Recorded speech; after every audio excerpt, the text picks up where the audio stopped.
If the Big Bang Theory is true, then I would like to know what exploded and where did it come from and where did the energy come from and where did the space come from for the matter to expand into, and where did the organization come from and where did the information come from. There's a whole host of questions that are a whole lot harder for you to answer than in the beginning God. Where's information come from? This universe is not just random molecules circulating around. I mean, it carries information. Just like a book is so much more than ink on a paper, it carries information. And the DNA is more than just chemicals. It's information. So the evolutionist never answers the question, where did this information come from? Where did the energy come from? Where did the matter itself come from? And you gripe about my belief. I believe by faith in the beginning God. I know, I admit I don't understand that. But you believe hundreds of things by faith. You don't even understand that you're believing by faith. You think matter is either eternal or can create itself. Well, that's the two choices. How did matter get here? The world is here.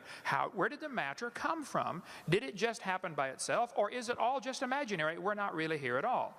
You're faced with the option of, we're not really here, this is all just our imagination, or it had a beginning, or matter is eternal, which is both of the second two options are in violation of the obvious laws of thermodynamics. Matter doesn't create itself. And everything degrades over time, so either it had a beginning or it didn't. If it had a beginning, then what was before the beginning? I mean, there's so many thousands of things you take by faith. I say in the beginning God, and you say, well, this matter somehow either was always here or created itself, and then this matter somehow became alive, and then this first living thing learned how to reproduce, and then it learned how to make something other than its kind. I mean, even though nobody's ever seen that, nobody's ever seen a dog produce a non-dog. Or you mentioned about, the fact that a wolf and a fox and a dog coming from a common ancestor off Noah's Ark in only 4,400 years. For heaven's sake, you believe they came from a rock. I mean, come on. I don't think my theory is that silly at all. So, my answer to your question is still the same. I believe in the beginning God. I do take that by faith. Here's the major difference that I don't think you're going to understand. I admit mine is a religion.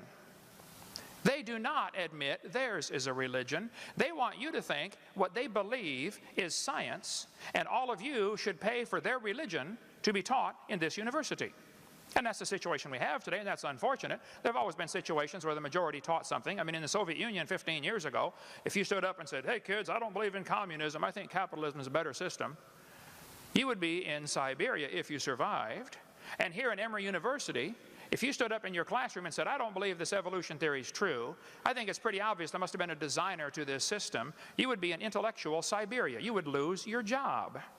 It has happened to hundreds of teachers, just simply for standing up and say, look, I think the evidence is here, folks. There must have been a designer. If I asked you to explain how computers came to be, but you cannot use man as your answer, I only want a purely naturalistic explanation for the origin of computers. Purely naturalistic. The answer has to lie within the computer. How did these molecules get together? How did this data get together? How did these plastic molecules come together and the different silicone chips? How did it happen? Your answer has to lie in the computer.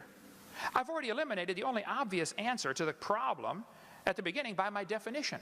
They're trying to eliminate the only logical answer to the question by their definition of science.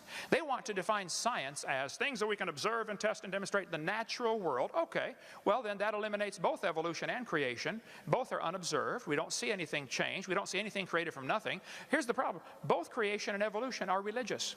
I admit mine's a religion. They don't admit theirs is a religion. And all of us are paying for their religion to be taught in the school system. And I, for one, resent that. So my answer is still the same. God did it.